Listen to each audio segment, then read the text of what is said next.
कर पुनि शंकर, लागे कहन कथा अति सुंदर।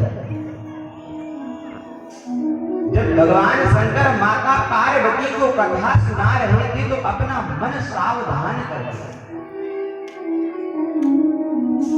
तो हमें जब भी कथा का रसपान करना चाहिए तो अपने मन को सावधान करें। तो आइए हम लोग कथा में प्रवेश करते हैं। आत्मदेव को संत जी ने बहुत समझाया, किंतु आत्मदेव को समझ में नहीं आया। आत्मदेव कहने लगा कि पुत्र सुख को आप सन्यासी लोग क्या जाने, आप क्या जाने कि पुत्र सुख क्या होता है।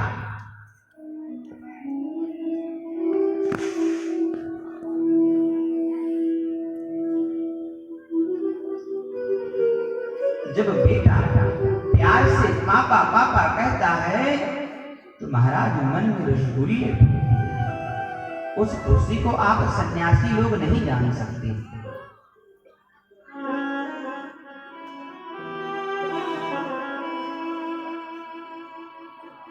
बार बार आत्मदेव को समझा रहे हैं संत जी, किंतु उसके समझ में नहीं आ रहा। उसने कहा कि यदि आपने मुझे पुत्र नहीं दिया तो मैं अपना माथा फोड़ करके यहीं पर अपने प्राण त्याग दूंगा।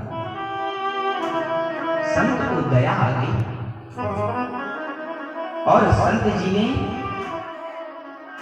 अपने थैले से एक फल निकाला और उस फल को निकाल करके आत्मदेव को दिया और कहा, आत्मदेव जाओ, जाकर के इस फल को तुम अपनी पत्नी को खिला देना, इससे तुम्हारे यहाँ एक सुंदर पुत्र उत्पन्न होगा। और यदि 1 वर्ष तक तुमने अपनी पत्नी से सदाचार का पालन करवाया तो सुंदर गुणों से युक्त पुत्र उत्पन्न होगा।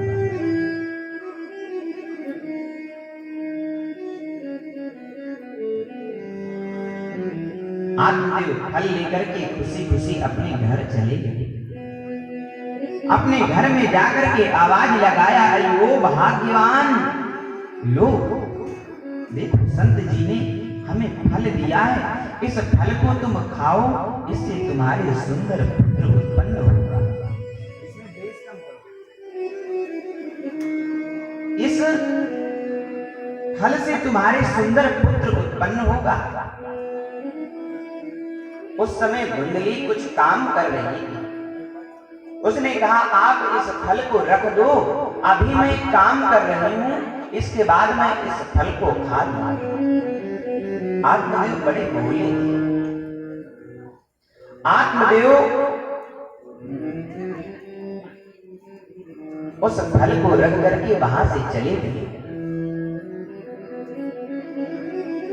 धुंधली अपने घर का कार्य पूरा करने के बाद मन में विचार करने लगी।